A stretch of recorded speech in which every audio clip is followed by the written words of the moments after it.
عزیز دوستو،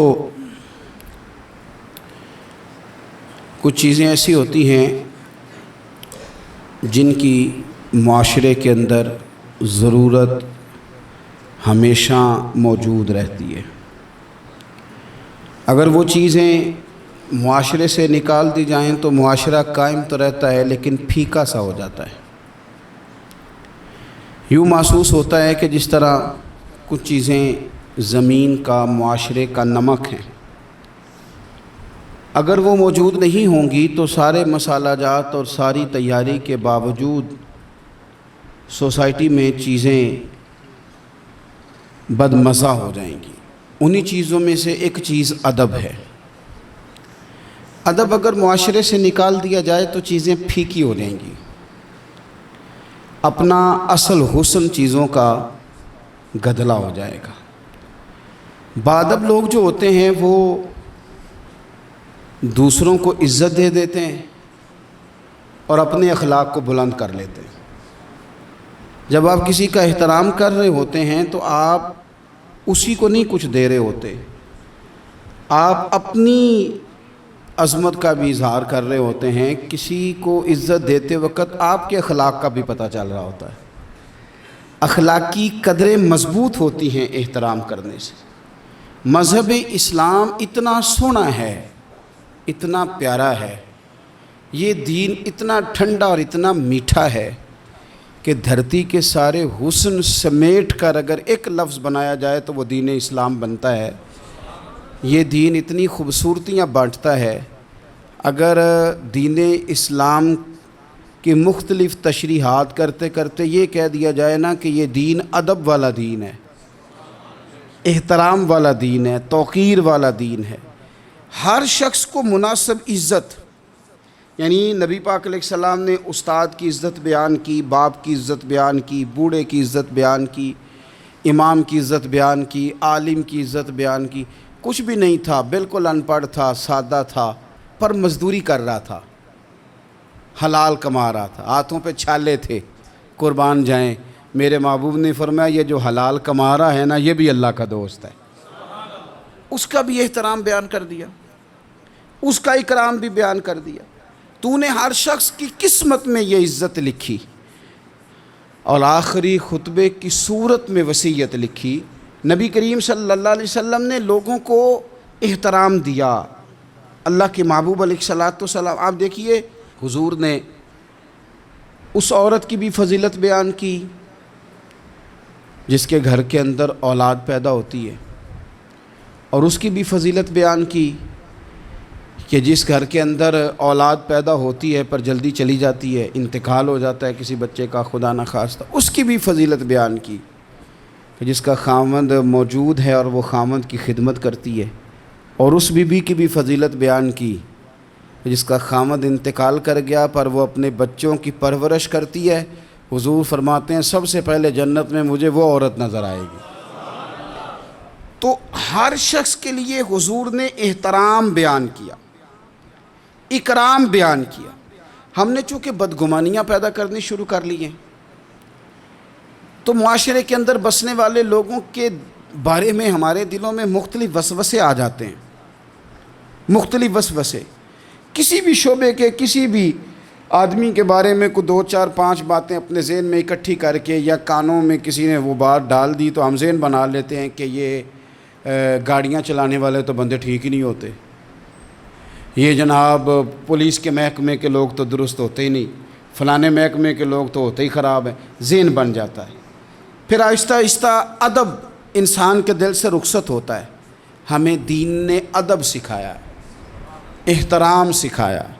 میرے رسول کریم علیہ السلام کی وہ ذات بابرکات ہے، ہمیشہ یہ ہوتا تھا کہ چھوٹے بڑوں کا ادب سکھاتے تھے، پر یہ واحد دربار مصطفیٰ ہے کہ جس کے آداب خود رب کریم نے بیان فرمائے۔ فرمایا یا ایھا الذین آمنوا لا ترفعوا اصواتکم فوق صوت النبی۔ آپ کبھی آیت کے انداز پر غور کریں، کہا اے ایمان والو تمہاری آوازیں میرے نبی کریم علیہ السلام کی آواز سے اونچی نہیں ہونی چاہیے۔ بندے کی آواز کا کوئی والیوم ہوتا ہے؟ کہ اب 3 پہ آواز ہے. ٹیپ ریکارڈر کا تو والیوم ہوتا ہے نا کہ 1 پہ ہے، 2 پہ ہے، 6 پہ ہے. تو آواز کا والیوم ہوتا ہے کہ یہ کتنے پہ ہے. آواز تولی جا سکتی ہے کہ میری آواز کا وزن اس وقت 1.5 پاؤ ہے، آدھا کلو ہے، 5 چٹانک ہے، کوئی ہوتا ہے وزن؟ لیکن ہمیں بتایا گیا کہ بالکل وزن نہیں ہوتا، تولی نہیں جا سکتی، ماپی نہیں جا سکتی، پرکھی نہیں جا سکتی. لیکن جب تم نے دروازہ رسول پہ آنا ہے تو پھر آواز کو بھی تول کے آنا ہے، پھر لفظوں کو پرکھ کے آنا ہے، پھر جملے مرتب کر کے آنا ہے، پھر ترتیب لگا کے آنا ہے، پھر تم نے وہاں سوچ سمجھ کے بات کرنی. عزیز بھائی، ادب، احترام، اکرام، ہم نے نا احترام دینا چھوڑ دیا ہے، تنقید کرنی شروع کر دی. اور باقاعدہ بعض لوگوں نے بے ادبی کے کلچر پرموٹ کیے ہیں. انہوں نے جدوجہد کی ہے لوگوں کو بے ادب کر. چھوڑو جی، پتہ ہے مجھے فلانے کا بھی، چھوڑو میں جانتا ہوں سارا مایا کا چکر ہے، چھوڑو. مجھے تو کئی دفعہ بڑا ہی غصہ آتا ہے بعض چیزوں پہ. مسافر ہوں تو سفر کرتا رہتا ہوں، ایک ٹرک والے نے نا پیچھے لکھا ہوتا سب مایا ہے. تو چائے پینے کے لیے رکے ہم ایک ہوٹل پہ، تو اتفاق سے وہ بھی ٹرک سے اتر آیا چند منٹ کے بعد. تو میں نے اسے کہا کہ سب مایا ہے؟ کہنے لگا جی میں نے لکھوایا، واقعی سب مایا ہے، پیسوں کے بغیر کچھ بھی نہیں، سب مایا ہے. تو میں نے کہا آپ کے ابا نے جو آپ کے لیے محنت کی، اتنی مزدوریاں کی، پیسے لیے انہوں نے آپ سے؟ ماں نے جو دودھ پلایا تو پیسے لیے اس کے؟ کہنے لگا جی نہیں انہوں دی تے گل نہیں. تو میں کہ پھر انہوں دا لیکھ ہی چھڑ کے ماں پہ انہوں کڈ کے مایا ہے. وہ کسی کا تو استثناء کر، کسی بندے کا ہی نام لے لے کہ نہیں فلانا ٹھیک ہے، تو نے تو لکھ دیا سب ہی مایا ہے، سب پیسے کا چکر. وہ کسی کو تو معافی دو، کوئی تو بندہ ٹھیک ہو تمہاری نظر میں، کوئی بھی صحیح نہیں. اس طرح کیسے ہو سکتا ہے؟ تم کہتے ہو کوئی ٹھیک نہیں، اور بنانے والا کہتا ہے لقد خلقنا الانسان فی احسن تقویم، میں نے بنائی بڑے سونے ہیں، تمہیں ٹھیک کوئی نہیں لگتا. بنانے والا کہتا ہے میری تقویم ہی بڑی اعلیٰ ہے، میں نے بڑے سونے بنائے ہیں، تم دیکھو تو صحیح، انسان میرا شاہکار ہے. اب آپ دیکھیں کہ جب آپ ذہن بنا لیں گے کہ دنیا غلط ہے تو بے ادبی کریں گے، لیکن اگر ذہن بنائیں گے کہ یہ مخلوق ہے اور بنائی ہے میرے رب نے، اور بڑی سونی کر کے بنائی، اور بڑی حسین کر کے بنائی، اور بڑی اعلیٰ کر کے بنائی. الذی خلقک فسواک فعدلک فی ای صورت ما شاء رکبک. وہ کہتا ہے جیسی صورتیں میں نے چاہی نا ویسی میں نے بنائی. یہ تیرا چہرہ نہیں ہے، یہ تو رب کی چاہت ہے، یہ تو رب کی چاہت ہے، اللہ کی چاہت ہے. تو جو ہے تو احترام ہی نہیں کر رہا. احترام کریں، اپنے بڑوں کو عزت دیں اور سب کو احترام دیں. نبی پاک علیہ السلام نے فرمایا عالم کو علم کی وجہ سے، بزرگ کو عمر کی وجہ سے، اور اپنے حکمران کو عہدے کی وجہ سے عزت دیا کرو. ان کو احترام دو. آپ ہر شخص کا اس کے منصب کے لحاظ سے دیکھیں. ایک ہوتا ہے باتیں کرنا، باتیں کرنے میں بھی کوشش کریں پہلے کسی بزرگ کی سنیں، کسی بڑے کی سنیں. یہ ضروری نہیں کہ بزرگ پڑھا لکھا ہی ہو. کئی دفعہ یہ بھی ہوتا ہے کہ والد صاحب ان پڑھ ہیں، بیٹا انجینئر ہو گیا ہے. اب کوئی بندہ رشتہ دار تھا، اس نے مشورہ مانگا ہے کہ میں نے یہ مکان بنانا ہے، چھت ڈالنا ہے، تو میں 10 فٹ پہ ڈال لوں یا 14 فٹ پہ ڈالوں. تو والد صاحب مشورہ دینے لگے تھے، تو اگر بیٹا بول پڑے کہ ابا جی آپ تو پڑھے نہیں، میں تو انجینئر ہوں، آپ چپ کر دیں، تو میرے خیال میں یہ اس کی بے ادبی ہے. اس کو چاہیے تھا والد صاحب کو بات کر لینے دیتا، اور بات کر لینے دینے کے بعد پھر وہ کہتا کہ جناب آپ بھی ٹھیک کہہ رہے ہوں گے تجربے کی روشنی میں، پر جو میں نے پڑھا ہے اور جو میں نے سیکھا ہے اور جو میرے سمجھ میں آیا ہے وہ یہ ہے. کچھ لوگ زیادہ سمجھدار ہیں، وہ بولنے نہیں دیتے، وہ ساری باتیں کر جاتے ہیں، خود ہی سب کچھ بیان کر جاتے ہیں. سوال بھی اپنا، جواب بھی ان کا اپنا، معاشرہ پڑھا بھی انہوں نے سارا ہی ہے، سمجھ بھی انہیں ساری ہے، یعنی ساری بات ہی خود سنا کے وہ کہتے ہیں جی ویسے ہمیں پتہ تو ہے، ہونا تو یہی ہے، پتہ تو ہمیں ہے ہوتا کیا ہے، لیکن چلے آئے ہیں تو آپ بھی کچھ بتا دیں. تو کئی دفعہ دل کرتا ہے کہ بندہ ان سے کہ میاں جب سارا پتہ ہی ہے تو پھر فیصلہ بھی لے لینا چاہیے تھا، پھر آپ کو کوئی ڈیسیژن کر لینا چاہیے تھا، پھر کہیں آنے جانے کی ضرورت کیا تھی؟ یہ چیزیں انسان کو اخلاقی کمزوری میں مبتلا کرتی ہیں۔ میرے نبی پاک صلی اللہ علیہ وسلم دیکھیے سمجھاتے کس طرح سے ہیں۔ 3 صحابی حضور کی بارگاہ میں حاضر ہوئے، حضرت سیدنا مہیثہ بن مسعود، حضرت خویسہ بن مسعود، حضرت عبد الرحمن بن سہل۔ حضرت عبد الرحمن بن سہل جو تھے وہ ان سب سے عمر میں چھوٹے تھے، یہ 2 بڑے تھے۔ تو عبد الرحمن بن سہل تھے چھوٹے، پر انہوں نے بات پہلے کرنی شروع کر دی، اور جب وہ بات پہلے گفتگو شروع کر رہے تھے اور گفتگو بڑھ بڑھ کے کرنا چاہ رہے تھے، آگے بڑھ رہے تھے، خیال کر رہے تھے کہ مجھے بات پہلے کرنی چاہیے، اب بات ہی کرنی تھی نا، کوئی حرج نہیں ہے پہلے چھوٹا کر لے، کوئی مسئلہ۔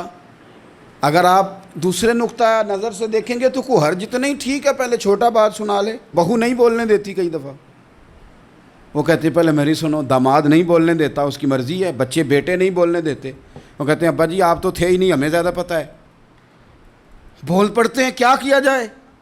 لیکن 3 صحابہ آئے ہیں، حضرت عبد الرحمن بن سہل چھوٹے تھے، انہوں نے بات حضور کو پہلے سنانی چاہیے، حضور تو سب کے نبی ہیں نا، اور سرکار نے تو سب پر کرم نوازی کرنی ہے، سننی ہے۔ وہ پہلے سنانے لگے تو حضور نے روک دیا، فرمایا آپ ذرا ٹھہر جائیں، ابھی آپ بات نہ کریں، پہلے بڑوں کو بات کرنے دیں۔ یہ تعلیم بیان فرمائی کہ گفتگو میں بڑوں کو پہلے موقع دیا جائے گا، بڑے کیا کہتے ہیں ان کی بات پہلے سنی جائے گی، ان سے پہلے پوچھا جائے گا کہ معاملہ کیا ہے۔ ہم بزرگوں کو موقع ہی نہیں دیتے۔ میں بڑے درد کے ساتھ یہ بات عرض کرتا ہوں، ہمارے نوجوانوں نے بزرگوں کو ریٹائر کر کے کونوں کے ساتھ لگا دیا ہے، کوئی مشورہ نہیں کرتے، فیصلے کر کے بتاتے ہیں۔ اگر بزرگوں کی رائے کبھی لی جائے، میرے ابا جی کبھی شام کو نکلتے وقت میں یا میرا کوئی بھائی کہتا نا کہ کہیں کام سے جا رہے ہیں، تو والد صاحب فرمایا کرتے پوچھ کے چلے ہو کہ 10 کے چلے ہو؟ نہیں سمجھ آئی بات، پوچھ کے چلے ہو کہ؟ تو وہ پوچھتے ابا جی یہ پوچھ کے 10 کے دا کی فرق ہے؟ تو والد صاحب فرماتے کہ پوچھ کے جانے دا مطلب ہے کہ جے تسی اجازت دیندے ہو تے جائیے۔ کہنے نے پتر پھر شاید میں تانوں آکھاں کہ رات پہ گئی ہے، شام ہو گئی ہے، میرا دل نہیں، تسی باہر نکلو۔ تو جے تسی صرف 10 کے چلے ہوتے پھر اساں کی کر لینا ہے؟ پھر تو تساں فیصلہ کر لیا، ہن تساں آج کل بوڑھے چپ کر گئے ہیں۔ میں درد سے بات کرتا ہوں، بزرگ خاموش ہو گئے، اس لیے کہ بچے پوچھ کے نہیں جاتے، بچے بتا کے جاتے ہیں۔ وہ کہتے ہیں میں جا رہا ہوں، انہوں نے فیصلہ کر لیا، طے کر لیا ہے جانا ہے۔ اگر کبھی ان سے پوچھا جائے، اگر ان کو احترام دیا جائے، میں بڑی دفعہ کہتا ہوں، پھر کہتا ہوں کہ شاگرد پجاروں پہ بیٹھا ہو نا اور پی ایچ ڈی کر گیا ہو، اور استاد میٹرک پی ٹی سی ہو اور ابھی بھی سائیکل ہی چلاتا ہو، تو آئے کبھی رستے میں ملاقات ہو جائے شاگرد کی استاد سے، اور شاگرد پجاروں سائڈ پہ کھڑی کر کے اپنے استاد صاحب کو پہلے سلوٹ کرے، اور پھر وہ کہے کہ استاد جی لڑکا لے آتا ہے سائیکل، آپ پجاروں پہ بیٹھے، میں گھر چھوڑا ہوں آپ کو۔ استاد صاحب نے جانا بعد میں سائیکل پہ ہی ہے، ان کا نہیں بیٹا اللہ تیرا بھلا کرے، اللہ تجھے اور لمبی عمر دے، اللہ تجھے اور ترقیاں دے، اس نے سائیکل پہ ہی دوبارہ بیٹھنا ہے۔ لیکن جب وہ استاد دوبارہ سائیکل پہ بیٹھتا ہے تو اسے یوں محسوس ہوتا ہے کہ میرا سائیکل پجاروں سے مہنگا ہے، کیونکہ پجاروں تو سلوٹ کرتی ہے میرے سائیکل کو۔ لیکن کبھی غریب استاد کے قریب سے امیر شاگرد گزر جائے تو تکلیف ضرور ہوتی ہے کہ یار تو میرے پاس سامنے پھٹی پہ بیٹھ کے پڑھتا تھا اور آج تو کہاں پہنچ گیا ہے۔ جب ہم احترام کرتے ہیں تو سوسائٹی میں قدریں بڑھتی ہیں یار۔ لوگوں کو کیا مثلاً فرق پڑے گا اگر آپ اماں کو راضی کر لیں؟ کیا ہوگا؟ ماں بیچاری کی ساری زندگی پردے ڈالتے بیت گئی، ابا نے آ کے پوچھا کہاں گیا ہے وہ کہتی ادھر ہی تھا، مجھے بتا کے کہ ابھی آ جائے گا، وہ مجھے کہہ گیا تھا کہ میں نہیں ادھر ہی تھا، کچھ بھی نہیں، ایسی کوئی بات ہی نہیں۔ ساری زندگی پردے ڈالتے بیت گئی۔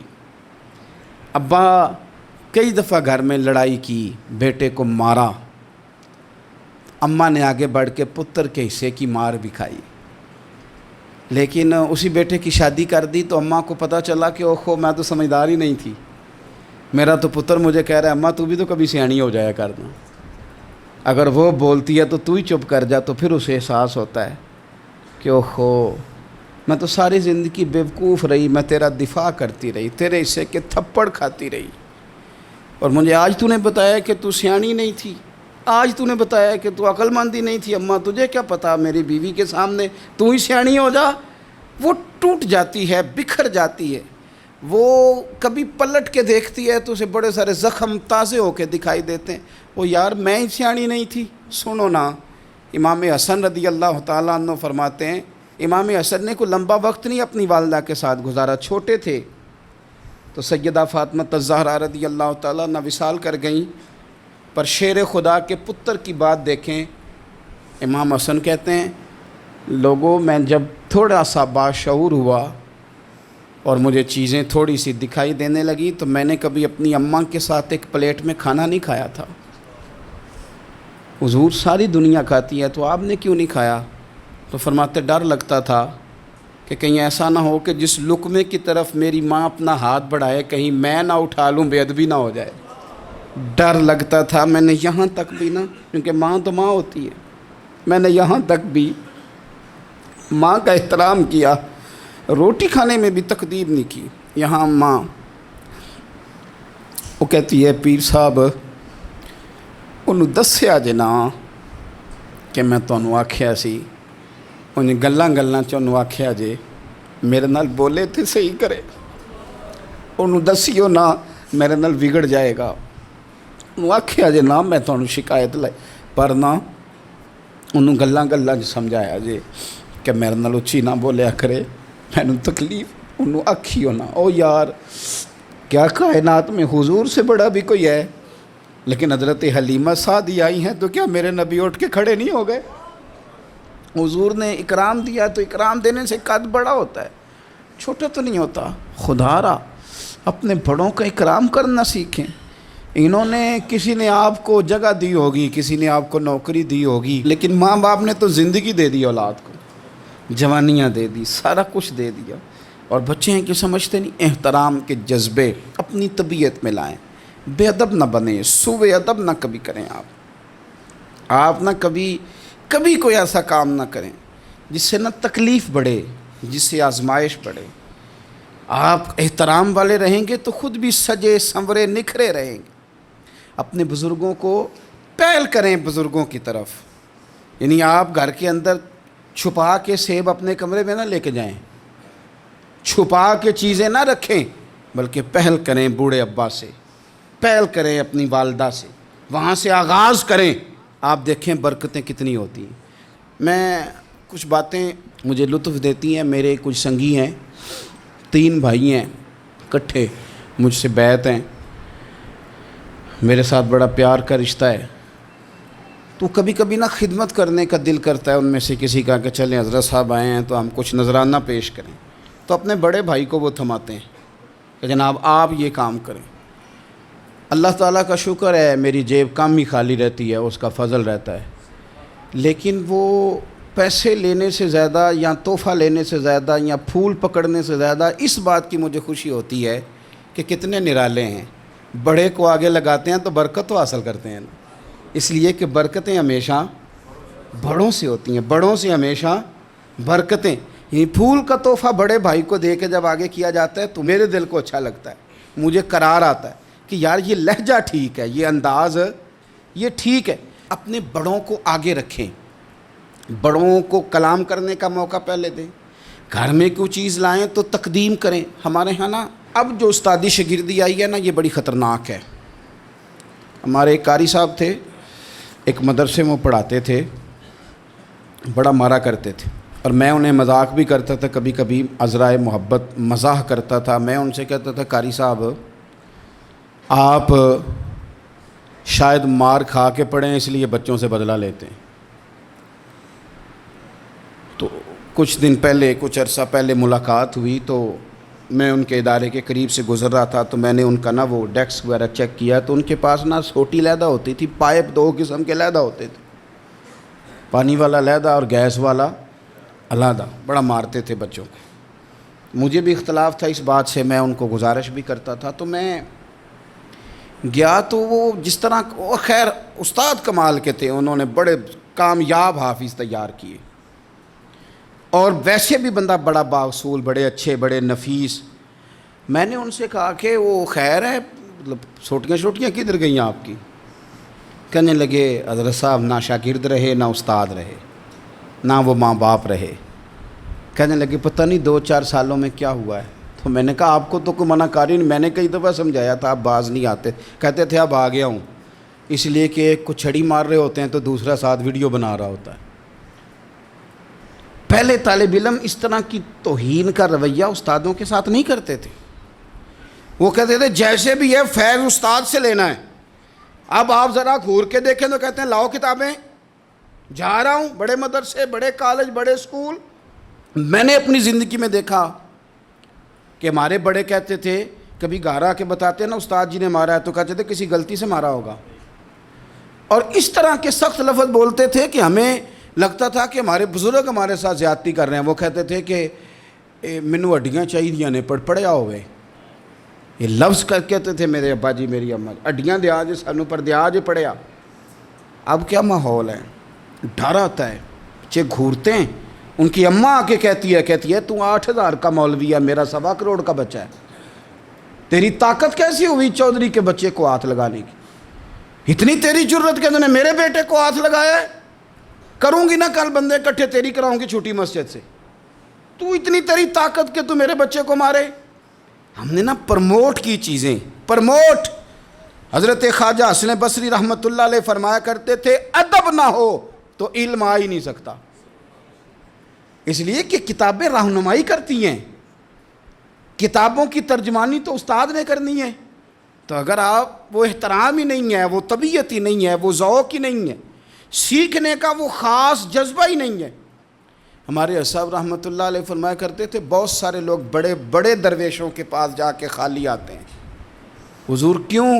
فرماتے تھے اس لیے کہ کشکول سیدھا نہیں کرتے، پیالہ سیدھا نہ ہو تو خیرات آیا نہیں کرتی، ادب نہیں کرتے، احترام نہیں کرتے، پیالہ سیدھا نہیں کرتے۔ پیالہ سیدھا نہ ہو تو وہ تو جو دینا ہو وہ بھی نیچے گر جاتا ہے۔ احترام، ایک شخص نے نا حضرت سیدنا امیر معاویہ رضی اللہ تعالیٰ عنہ سے کہا کہ میں نے زیارت کرنی ہے حضرت امام حسین رضی اللہ تعالیٰ عنہ کی، مدینہ شریف جا رہا ہوں، میں نے ان کو پہلے دیکھا نہیں ہوا، تو مجھے بتائیے امام علی مقام رضی اللہ تعالیٰ عنہ کو میں کیسے پہچانوں گا؟ تو ابن عساکر دیکھیے گا، حضرت امیر معاویہ رضی اللہ تعالیٰ عنہ فرمانے لگے تو مدینہ شریف جانا، ایک شخص لوگوں کے حلقے میں بیٹھ کے لوگوں کو دین پڑھا رہا ہوگا، مسجد نبی میں وہ چمکتا ہوا چہرہ لوگوں کو قرآن و سنت کی تعلیمات سے روشناس کر رہا ہوگا، اور فرمایا اس کے ارد گرد لوگ اس ادب سے بیٹھے ہوں گے کہ جیسے ان کے سروں پر پرندے بیٹھے ہوئے ہیں، ذرا حرکت کی تو پرندے اڑ جائیں گے۔ فرمایا جب وہ نورانیت والا ماحول تم دیکھو اور اتنے با ادب شاگردوں کے بیچ بیٹھی ہوئی ایک نورانی ہستی کو دیکھو تو سمجھ لینا وہی حسین ابن علی ہیں، وہی ہے امام علی مقام امام حسین، کہ جو اس احترام کے ساتھ لوگوں کو انہوں نے آداب سکھائے ہیں، اس طرح انہوں نے لوگوں کو سمجھایا ہے کہ ان کے شاگردوں کا یہ رنگ ہے کہ وہ تو سر نہیں ہلاتے کہ کہیں پرندہ نہ اڑ جائے۔ اس انداز میں جب لوگ، مجھے بات یاد آ گئی، امام احمد بن حنبل رحمۃ اللہ علیہ بہت بڑے محدث تھے، تو مجھے پتہ ہے اگر آپ مجھ سے پوچھیں گے نا اس دور میں فقہ سب سے بہترین کس کو آتی ہے تو میں آپ کو بتا سکتا ہوں، کیونکہ میرا شعبہ ہے نا۔ آپ پوچھیں گے صرف ناو کا استاد کون اچھا ہے تو میں بتا دوں گا کہ کہاں پہ ہے، کون ہے، میرا شعبہ ہے۔ اسی طرح سے میڈیکل کے شعبے سے وابستہ لوگوں سے آپ پوچھیں گے کہ ہارٹ کا ڈاکٹر کون سا اچھا ہے تو بتا دیں گے۔ پوچھیں گے بھئی میں نے ایک ناک کان گلے کے ڈاکٹر کے پاس جانا ہے، تو جس کا جو شعبہ ہے اسے پتہ ہوتا ہے۔ مدرسے کے بچوں کو بھی پتہ ہوتا ہے کہ کون سا آدمی کہاں بہترین پڑھانے والا ہے۔ ایک بزرگ تھے شاہ بقی الدین ابن مخلد، وہ کہتے ہیں مجھے پتہ چلا کہ اس دور میں نبی کریم علیہ السلام کی حدیث جو سب سے بہترین پڑھاتے ہیں وہ امام احمد بن حنبل ہیں۔ ان کو حضور کی حدیث سے جو خاص شغف ہے وہ کسی اور کو نہیں۔ کہتے ہیں میرے دل میں لو لگ گئی، حالانکہ میں امیر گھرانے سے تھا، میں کشتی میں بیٹھا امام احمد بن حنبل کے پاس آنے کے لیے، رشتے میں طوفان آ گیا، کشتی ہچکولے کھانے لگی، کسی طریقے سے ایک جزیرے کے ساتھ جا کے کشتی لگی، ٹوٹ گئی، بکھر گئی، میں جزیرے پہ اتر گیا، اور بھی کئی لوگ تھے، 1 مہینہ وہاں رہنا پڑا، بارشیں ختم ہوئی، موسم ٹھیک ہوا تو ایک کشتی دکھائی دی آتی ہوئی، فرماتے ہیں کہ وہ اس کشتی میں بیٹھا، دوبارہ بغداد گیا، مجھے سفر طے کرتے 2.5 مہینے گزر گئے، وہ جزیرے پہ مہینہ پتے کھا کے بھی گزارا کرنا پڑا، نکلا تھا علم حاصل کرنے۔ جب بغداد شریف پہنچا، لوگوں سے پوچھا امام احمد بن حنبل کا مدرسہ کہاں ہے؟ انہوں نے کہا وہ مدرسہ تو بند ہو گیا ہے، وقت کا بادشاہ مخالف ہو گیا، مسجد مدرسہ سیل کر دیا۔ امام صاحب کہاں ہیں؟ کہا گھر کے اندر قید ہیں۔